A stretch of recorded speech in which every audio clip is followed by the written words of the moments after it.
Estamos no final de 2019. Quais será que foram as grandes descobertas da física para esse ano? Vamos falar disso agora nesse vídeo.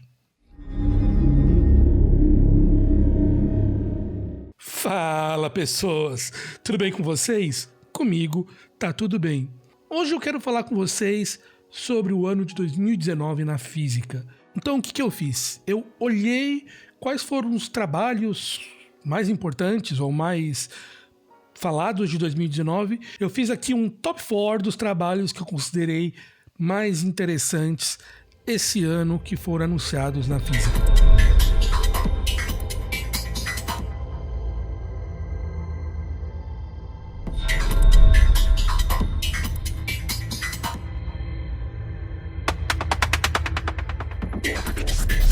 Em quarto lugar, é um trabalho que foi feito pelo pessoal do QAPLAS, Quantum Interferometry and Gravitation with Positrons and Lasers, que é uma colaboração entre universidades da Itália e da Suíça, onde eles lançaram um paper em maio, que é o First Demonstration of Antimatter Wave Interferometry. Então, basicamente, um dos experimentos mais clássicos que se tem na mecânica quântica é o experimento da fenda dupla, onde você passa, originalmente foi feito com elétrons, por uma fenda, que ela tem 2 buraquinhos, né? Então por isso que é a fenda dupla. E ao fazer essa passagem, esse experimento demonstra qual que é as características ondulatórias da matéria. Ele demonstra basicamente que os elétrons vão fazer interferência um com os outros. Então basicamente existe um determinado característica ondulatória na matéria, que é uma coisa que eu ainda vou fazer um vídeo explicando para vocês e até falando por que a dualidade partícula-onda, que sempre falam, é uma coisa que está errada. Mas todos esses experimentos da fenda dupla foram feitos com matéria. Esse pessoal foi o primeiro a realizar um experimento de interferometria de fenda dupla com antimatéria. E a grande vantagem é que ao fazer a gente ter a possibilidade de investigar isso com antimatéria, agora a gente pode então usar isso para comparar as propriedades fundamentais da matéria com a antimatéria. A gente acredita na física que a antimatéria e a matéria são basicamente iguais, são quase iguais. Tem uma pequena diferença que eu até vou falar no próximo colocado aqui dessa lista, mas em geral a gente acredita que não existem grandes diferenças. E ter a possibilidade de fazer experimentos fundamentais com a antimatéria vai permitir que a gente amplie muito o nosso leque de verificações para comparar as propriedades da matéria com a antimatéria. Então, esse abre uma avenida de novas possibilidades para a gente.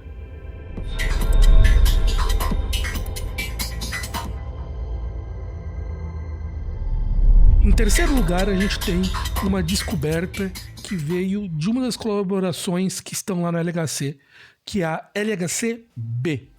Uma das pequenas colaborações que ela tenta estudar efeitos com um tipo de partícula que se chama mesons. E o trabalho que eles fizeram se chama Observation of CP Violation in Charm Decays. Eu falei um pouco sobre isso num vídeo lá no início do ano, que eu fiz na virada do ano, falando sobre a passagem do tempo. Na física, principalmente de partículas, a gente tem uma simetria que a gente considera que é uma simetria fundamental, que é chamada simetria CPT. Então, a simetria de carga, paridade e reversão no tempo. Então, basicamente, o que essa simetria diz é que se você tem um experimento, se você tem uma transformação, se você tem uma reação que ocorre, ela com certeza, se eu inverter a carga dos constituintes, inverter a paridade, então basicamente a paridade a gente está falando aqui, vamos falar que você está olhando através do espelho, para ficar mais simples, e você reverte ela no tempo, essa reação também tem que existir. Essa existência de uma simetria como essa garante diversas coisas na física. Garante que você consegue ter que quando você existe uma partícula, você acaba, de certa maneira, tem que existir a antipartícula dela com determinadas condições, tem várias coisas que ocorrem por ali. Mas o que a gente sabe é que por muito tempo se acreditou que Tudo bem, a CPT era uma simetria, mas se eu fosse olhar só a carga e paridade, isso também seria uma simetria. E foi descoberto nos anos 70 que não. CP não é uma simetria, então existem casos que CP é quebrado. E a quebra do CP, a quebra da simetria CP, ela pode ser, e ela está muito relacionada, primeiro, à existência de uma seta no tempo. Então o fato do tempo e do passado para o futuro é uma coisa que é muito relacionada à quebra da simetria CP, e também o fato que o universo que a gente tem mais matéria do que antimatéria. Se as leis da física fossem perfeitamente simétricas, então a mesma quantidade de matéria teria sido criada que a de antimatéria, toda essa matéria teria interagido e a gente voltaria a ter simplesmente luz. Mas depois do Big Bang você teve uma porrada de matéria, uma porrada de antimatéria, mas tinha um pouquinho mais de matéria. Então quando todas elas interagiram, sobrou um monte de luz e um pouquinho de matéria que formou o universo. Isso ocorreu porque uma das possíveis maneiras que isso poderia ter ocorrido é através de uma violação da simetria CP. Então, isso é uma coisa muito importante para a gente ligar a física de partículas com a compreensão do universo. Mas vamos lá. Nos anos 70, os caras estavam estudando um tipo de partícula que se chama meson. Meson é uma partícula que é formada por um quark e um antiquark do mesmo tipo. Então você pode ter um charme e um anti-charme. Você pode ter um bóton e um anti-bóton. E assim vai. Caio do futuro aqui. O Caio do passado fez um errinho. Quando eu falei que o meson é composto de dois quarks do mesmo tipo, um quark e um antiquark, está errado. Na verdade, o meson é composto de um quark e um antiquark, mas não necessariamente são do mesmo tipo. Então pode ser um quark up e um antiquark down, por exemplo. Então, desculpa aí pelo erro. Ao estudar essas partículas, eles começaram a olhar um tipo específico de meson, que são os mesons que vêm com uns tipos de quark strange. Eles perceberam que existia violação do tipo CP nesses tipos de meson. Então, o fato que existe essa quebra de simetria significa, então, que se você tivesse um meson e ele fizesse uma reação e você invertesse a carga desse meson e passasse ali por um espelho, aquela reação contrária talvez não existisse. Essa quebra é uma das coisas que, como eu falei, permitiria a gente entender que uma reação causada com matéria não necessariamente é espelho à antimatéria. Existe uma pequena diferença entre eles. Eles são quase iguais, mas existe uma coisinha diferente ali, que é o que permitiu que formasse mais matéria no universo. No ano 2000, foi descoberto que existia também quebra do tipo CP nos mesons boron. Então a gente já tinha lá 70 dos stranges, em 2000 do boron. E agora foi descoberto, então, que mesons charm, que é outro tipo de quark, também quebram a simetria CP. Isso não é uma surpresa absurdamente grande, porque isso é compatível com o que a gente tem no modelo padrão. É simplesmente um efeito que a gente não tinha visto ainda. No entanto, o fato de existir essa quebra no tipo charme, e a gente conseguir detectar ela permite que agora algumas detecções que permitam a gente começar a fazer medições em teorias que são do modelo padrão, de fora do modelo padrão, que são variações do modelo padrão, possam ser feitas. Então a grande coisa legal disso é que agora isso permite que experimentos que possam medir teorias além do modelo padrão possam ser feitas. A grande questão é que para poder fazer isso a gente vai precisar agora do LHC.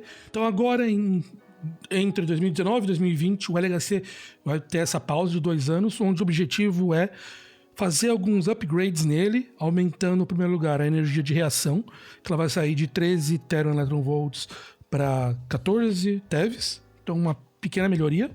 No entanto, a ideia é aumentar a luminosidade, então a quantidade de reações que ocorrem por ano, muito. Então, atualmente, eles querem fazer um aumento de 5 vezes na luminosidade, que vai permitir que eventos raros sejam muito mais detectados, então confirmem na estatística. Então, qualquer continuação disso vai demorar ainda aí uns 2, 3 anos para a gente poder ver, então só no aguardo agora.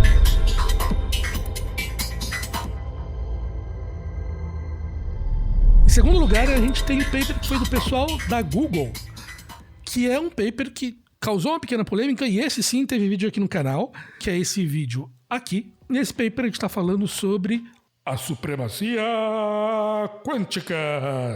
Ou basicamente ele consegue fazer... A gente tem um computador quântico que faz operações que seriam impossíveis para um computador clássico. Como eu falei naquele meu vídeo, Essa é, teoricamente, a primeira vez que a gente fez um computador quântico que é capaz de fazer cálculos que nenhum computador clássico consiga. No entanto, esse paper atraiu uma grande atenção, diversos pesquisadores falaram sobre isso, várias revistas e surgiu. Foi uma grande descoberta mesmo, porque é um passo da longa caminhada que a gente tem feito para poder chegar na computação quântica, que é uma ideia muito antiga, e desde o início dessa década agora que a gente começou a fazer os primeiros dispositivos reais, computadores quânticos. A grande discussão que se tem é se o que o computador da Google fez, ele realmente pode ou não ser feito por um computador clássico. Existem grupos, o pessoal da IBM principalmente está falando que não, o pessoal da Google fala que é, e existem grupos no meio, isso é que estão discutindo. Até onde eu saiba, ainda isso está sendo aceito como que foi um efeito de supremacia quântica, mas a discussão vai continuar. Mas isso não importa, porque ainda a gente está falando que esse foi talvez a maior proeza feita por um computador quântico específico, não um computador quântico de general purpose, mas é o maior feito que a gente teve até agora, e isso vai trazer grandes novidades pra gente. E em primeiro lugar, rufem os tambores.